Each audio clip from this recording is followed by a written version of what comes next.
Bienvenidos comediantes, hoy día nos vamos a entrar a la evolución de los pensamientos políticos, a las raíces del poder en el siglo XVIII y cómo estos pensamientos ideales, liberales, de igualdad y de derechos humanos viajaron por todo el Atlántico y se adentraron a Bolivia y cómo afectaron en la revolución. Les presento a los integrantes. Hola a todos, mi nombre es Fabiana Paniagua Ewe y voy a hablar un poco sobre Antigua Grecia. Soy Gabriela y les voy a hablar sobre la antigua Roma y la Edad Media. Hola a todos, yo soy Victoria Suárez y yo les voy a hablar un poco sobre el Renacimiento y el contrato social. Buenas compañeros, yo voy a hablar lo que es la ilustración, las revoluciones y difusión de las ideas sobre los hechos humanos, libertad. Yo soy Giancarla Melgar Campo y voy a hablar sobre los pensamientos contemporáneos de Bolivia. Me llamo Caterina Villarruel y voy a hablar sobre Bolivia y América Latina. Fabiana, vi que varios filósofos tienen su propio pensamiento político acerca de la antigua Grecia, como Sócrates, Platón y Aristóteles.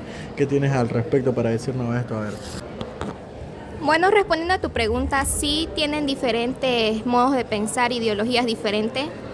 Como por decirte Sócrates cuestionaba constantemente a los ciudadanos sobre la justicia y la virtud, sentándose las bases del pensamiento crítico en política.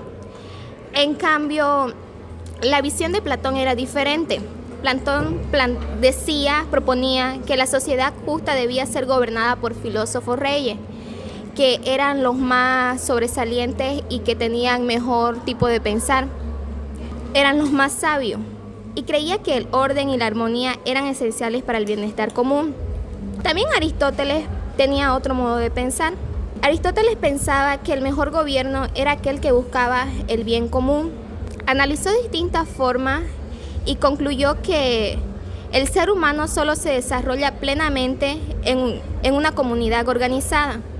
Bueno, qué interesante. De ahí veo que se pasa de Grecia a Roma. Y Gabriela, creo que este es tu tema. Así que, ¿cómo el pensamiento político desde Roma y la Edad Media se refleja en Bolivia? Bueno, si miramos cómo se ha construido el Estado boliviano, podemos ver huellas tanto del pensamiento romano como del medieval. Por un lado, la influencia de Roma está presente en el sistema legal. El derecho boliviano se basa en el derecho romano, con las leyes escritas, los códigos y los procedimientos. Además, la idea de la ciudadanía con derechos y deberes que decía Cicerón. Por otro lado, en la Edad Media heredamos la idea de que el poder debe tener un límite moral. Por ejemplo, el artículo 8 de la Constitución habla de valores como el de vivir bien, la soberanía y el respeto, que reflejan una visión más ética y espiritual del poder. ¡Qué interesante, la verdad! Bueno, Vicky o Victoria, ¿cómo contribuyó el Renacimiento a la transformación del pensamiento político moderno? Cuando hablamos de cómo ha cambiado el pensamiento a lo largo de la historia, el Renacimiento es un momento clave. Fue como una especie de reset cultural. La gente empezó a cuestionar la autoridad, a valorar la razón y a poner al ser humano en el centro de todo. El Renacimiento desplazó la visión teocéntrica de la Edad Media y puso al ser humano en el centro, defendiendo la razón, la observación y la experiencia como fuentes de conocimiento. Al valorar al individuo como sujeto autónomo, sentó las bases para cuestionar las autoridades tradicionales, entre esas la Iglesia y la monarquía, y abrió espacio a teorías políticas basadas en el consenso entre ciudadanos, en lugar de un poder divino o hereditario. Gilda, ¿y cómo influyeron las ideas de las ilustraciones en la Revolución Moderna? Creo que se conecta un poco este tema. A ver, ¿podés aclarárnoslo? Respondiéndote a la pregunta, de ilustración en las revoluciones modernas, nos dicen, que las ideas de la ilustración promovieron los derechos humanos, la libertad y la igualdad. Montesquieu propuso la separación de poderes y Voltaire defendió la libertad de expresión y la tolerancia. Sus ideas inspiraron revoluciones como francesa y la americana, que buscaron gobiernos justos y democráticos. Haciendo énfasis a esto, nos indica que el aporte de Montesquieu dio a Charles Lewis de Montesquieu. Fue un pensador francés que propuso la separación de poderes como base para un gobierno justo en su obra El espíritu de las leyes en 1748. Argumentó que el poder de dividirse era en tres ramas: poder legislativo, poder ejecutivo y poder judicial. Bueno, ¿y qué significa la creación del Estado Plurinacional del 2009 para la política boliviana? Carla. La creación del Estado Plurinacional de Bolivia en 2009 representó una transformación profunda en la estructura y el pensamiento político del país. Este cambio fue debido a que se estableció una nueva constitución y implicó el nuevo reconocimiento formal de que Bolivia no es una nación única o homogénea, sino que también está compuesto por múltiples pueblos y naciones indígenas con cultura, lengua, formas de organización y cosmovisiones propias. Desde lo político, este nuevo modelo abrió espacio para una democracia más inclusiva y participativa, donde fueron considerados los pueblos indígenas minoría y se convirtieron en sujetos políticos con derechos colectivos. Estos se reconocieron en sus sistemas normativos y de justicia, su derecho a la autonomía y a la autodeterminación, así como su participación en todos los niveles del Estado.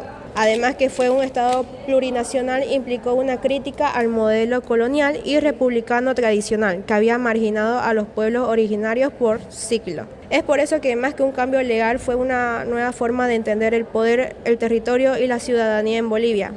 Esto significó un paso hacia un Estado más representativo, intercultural y con voluntad de construir equidad desde la diversidad. Katy, ¿qué impacto tuvo la colonización en el poder político latinoamericano? A ver, aclararnos esto porque se me hace muy interesante este tema. Bueno, a ver, la colonización dejó una huella muy profunda en el poder político de América Latina.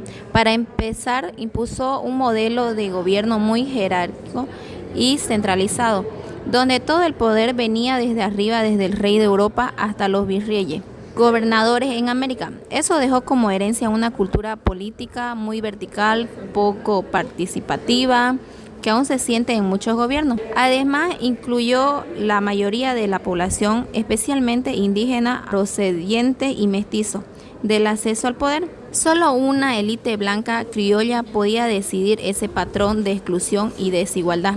Sigue marcando la política latinoamericana, aunque con nuevas formas. También no olvidemos que la colonización destruyó, subordinó los sistemas políticos originarios, organizaciones comunitarias, liderazgos tradicionales. Todo eso fue reemplazado por las instituciones coloniales.